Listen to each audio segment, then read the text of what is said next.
세상은 아는 만큼 보이고 세상은 아는 만큼 느낄 수 있다고 합니다. 그래서 우리는 이 시간 미에 대해서 공부할 겁니다. 미라는 것이 뭔가, 아름다움이라는 것이 뭔가, 그리고 이 아름다움을 가지고 세상을 어떻게 해석하고 이해할 것인가, 이것이 이 강의의 주제고 목적입니다. 그리고 이 강의를 통해서 세상을 보다 아름답게 보고 우리의 아름다움의 스펙트럼이 좀 더 넓어지기를 원합니다.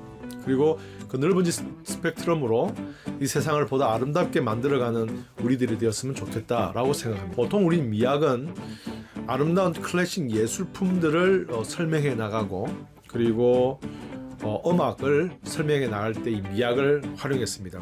왜냐하면 예술가들이 또 예술 작품에 담겨져 있는 것들을 우리가 풍성하게 이해하기 위해서 미학을 활용했습니다. 이런 것처럼 우리가 이 미학을 조금 알게 되면은 우리가 대중문화 또 대중예술로 지금 자리매김하고 있는 영화의 모든 것들이 활용된다면은 더 풍성한 어떤 통찰력과 지식을 가질 수 있기 때문입니다. 그래서 요즘에는 많은 영화들이 상당히 고품격 영화들이 많이 나옵니다. 그래서 아카데미 시상식을 비롯해서 여러 시상식에 우리가 보면은 좀 지루한 영화도 상을 타는 이유가 우리가 그 안에 있는 메시지를 잘 못 알아보기 때문에 그렇게 평가되는 겁니다. 영화의 본격적인 하나하나 영화를 만져가기 전에 영화가 자신을 표현하는 수단, 언어인 영화 언어를 우리가 맛을 보고 가는 것이 도움이 된다 생각해서 먼저 앞서서 이 부분을 우리가 만졌습니다. 우리가 앞선 강의 클립에서는 영화 음악에 대해서 잠깐 설명했습니다. 언어에 대한, 소리에 대한 부분들. 그리고 이번 시간에는 영화에 등장하는 언어 가운데 아주 중요한 그 배경을 차지하고 있는 하나의 어떤 소품들이죠. 배경을 구성하는 물품들이라고 쉽게 표현할 수 있을 겁니다. 있는데 이 소품들이 그 영화를 보다 더 섬세하게 설명해 나가는 중요한 하나의 어떤 편집 기법으로 사용된다는 거죠. 이것을 뭐라고 하냐면은 미장센이라고 이야기합니다. 왜 이것을 미장센이라고 이야기하냐면은 불어입니다, 그죠? 이 불어, 이 미장센은 영화가 최초로 프랑스에서 만들어졌습니다.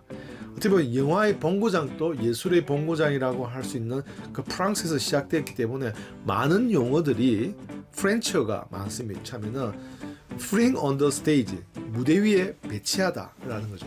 무대 위에 이렇게 배치되어 있는 여러 등장하는 소품들, 또 배경들, 그런 것들을 말한다고 합니다. 근데 이것이 그냥 단지 하나의 그림의 배경이 아니라 훌륭한 창작가일수록 그것을 활용하여서 메시지와 스토리의 전반들을 표현하고 제시하는 툴로서 존재를 한다는 거죠. 그래서 미장센을 통해서 스토리 작가가 주어진 메시지를 보다 효과적으로 사용하기 위한 편집 언어라고 이야기합니다. 그래서 작가가 자기 자신의 가지고 있는 스토리를 보다 잘 연출하기 위해서, 또 작가만의 어떤 색깔을 잘 담을 수 있기 위해서 이런 미장센을 활용한 어떤 기법들을 많이 사용하고 있죠. 이 미장센은 몽타주와 더불어서 영화에서 아주 많이 등장하는 용어일 뿐만 아니라 중요한 편집 기법입니다. 예를 들어 소품조차도 자기의 연출의 수단을, 편집의 수단으로 활용한다는 것을 우리는 이제 좀 알게 되죠. 왜냐하면 주위에 이제 많은 훌륭한 영화 감독들이 등장하면서 우리에게 영화를 볼 수 있는 시야를 좀 넓혀줬기 때문에 보인다는 겁니다. 그래서 영화 자체 안에 우리는 그동안 영화의 스토리만 들었지만은 영화에는 많은 메시지가 농축되어 있는 그런 어떤 작품이라는 것. 그것을 우리가 지난 아티클에서 뭐라고 했습니까? 영화는 복합적인 미디어이면서 정보 밀도가 높은 미디어 매체라는 것을 우리가 기억하고 가자는 거죠. 미장센이라는 영화 언어를 우리가 공부하기 위해서 하나의 영화를 택하자면은 빠질 수 없는 영화라고 평가받는 영화계의 영화 교과서라고 불리는 영화가 있습니다. 왕가의 감독의 청킹 익스프레스, 중경 삼림, 1994년에 개봉된 영화인데 이름부터 의미심장하죠. 중경 삼림. 중경이라는 것은 홍콩의 조그마한 어떤 도시입니다.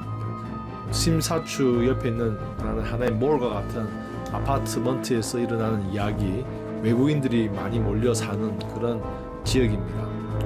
그리고 시내 중심지와 아주 연결되어 있는 곳이고, 그리고 익스프레스라는 이 표현의 속에는 급하게 달려온다, 또 달려간다, 뭐 이런 의미를, 시간적인 어떤 촉박함이나 느낌을 우리가 쉽게 받을 수가 있죠. 이런 공간과 시간의 어떤 변화에 대한 어떤 의미가 담겨 있는 영화구나라고 충분히 예측할 수 있는 제목을 우리에게 던집니다. 감독의 의도를 충분히 반영한 영화라고 봅니다.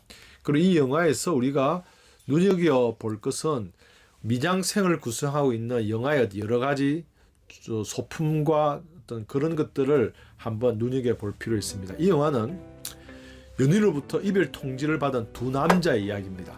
그리고 그들이 헤어지고 또 새로운 만남을 갖는 그 여정에 일어나는 어떤 변화들, 금발을 쓴 한 여인 임청아와 또 바깥에 포장마차와 같은 식당집에서 조카 황페이 그 아가씨와의 만남, 이런 이야기가 등장하면서 영화가 흥미롭게 또 재미있게, 그러면서도 깊이 생각할 수 있는 여러 가지 어떤 요소들을 우리에게 주고 던져놓고 있죠.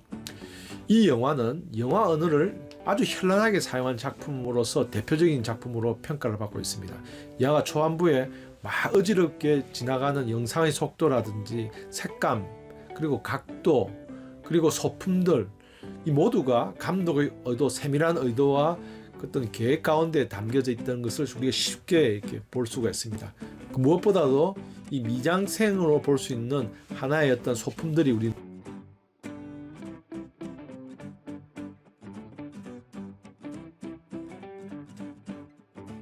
극중 대사에도 나오지만은 이 임청아가 레인코트를 입고 그리고 선글라스를 쓴 모습으로 등장합니다. 이 임청아에게 영화에서 왜 비도 오지 않는데 레인코트를 입냐라는 질문을 합니다.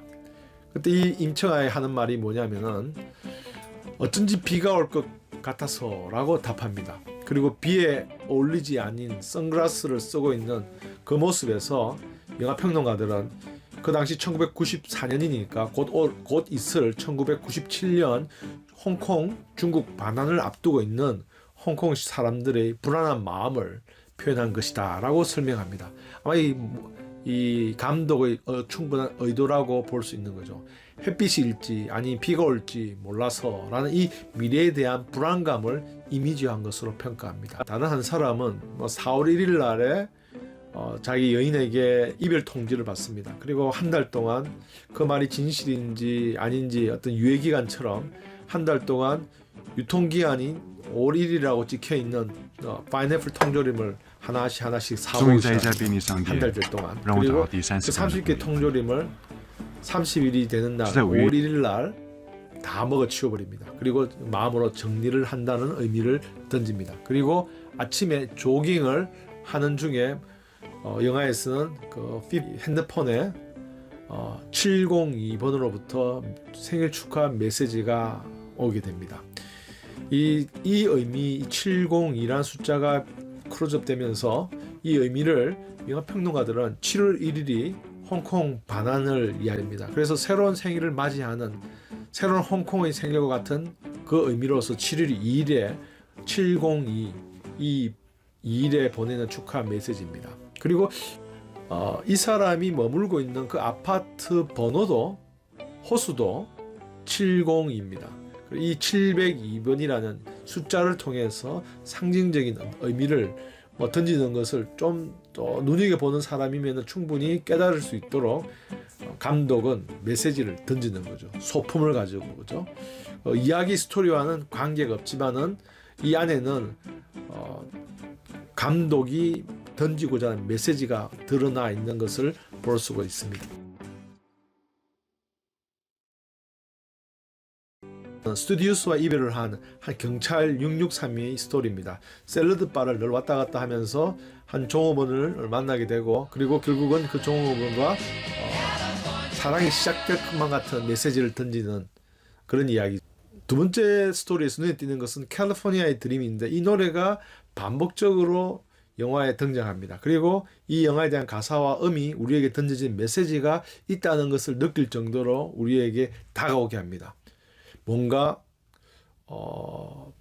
춥고 그리고 따스하고 꿈꾸는 것 같고 또 그러면서도 외롭고 이런 표현들이 담겨져 있죠. 앞으로 미래에 정말 어떻게 될까라는 그런 앞의 메시지와 어떻게 보면 일맥상통한 그러면서도 기대가 있는 그런 모습을 느낌을 전달하는 하나의 스토리로 보여주고 있습니다.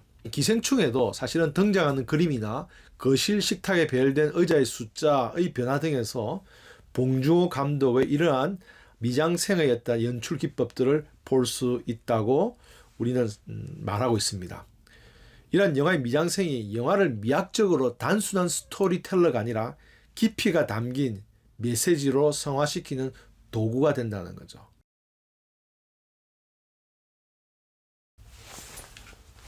자, 이러한 미학적 접근을 성경을 통해서 우리가 바라볼 때 어떤 유익함이 있을까 한번 생각해 보겠습니다. 사실은 영화를 볼 때 우리는 미장센을 얼핏 생각하지 않습니다. 그러나 사실은 작가와 감독이 상당한 고민을 통해서 그 영화에 심어놓은 하나의 메시지였던 것을 우리가 조금 전에 알게 되었습니다. 사실 이처럼 성경도 사실 그런 부분들이 많은데 성경을 읽는 사람들은 이것을 간과하는 경우가 있습니다. 하나의 스토리만 보려고 하죠. 그래서 스토리만 보고 성경 주변에 있는 여러 가지 그 성경의 작가, 성경을 쓴 하나님의 의도를 그냥 무시하고 갈 때가 많이 있습니다. 그래서 가끔 우리가 오해받는 신학적인 어떤 패러다임 중에 하나가 성경의 축자연감서에 대한 부정적인 견해입니다. 성경에도 오류가 있다라고 생각하는 사람이 할 수가 있습니다. 그러나 성경은 이 영화와 같이 입체적인 표현이라는 것을 우리가 알면 좋겠습니다.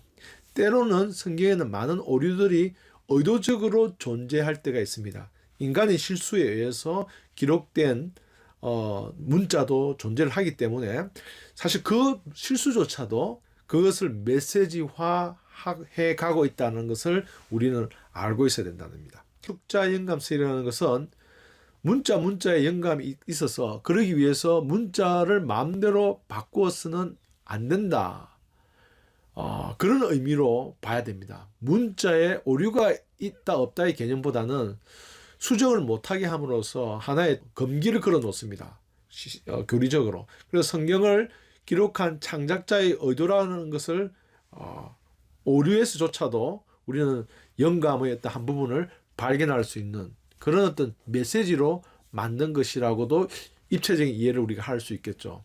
인간의 작품도 의도된 미장센이 존재하는데 성경이 하나님의 말씀이라면서 우리가 생각하는 그런 선형적인 메시지라는 생각은 너무 우리가 단편적인 접근이라고 봅니다. 성경의 무엇을 선형적으로 보지 말고 좀 더 입체적인 이해를 해야 됩니다. 성경 무어와 축자연감은 미학적 관점에서 볼 때 모든 것이 메시지다라는 의미가 되겠습니다.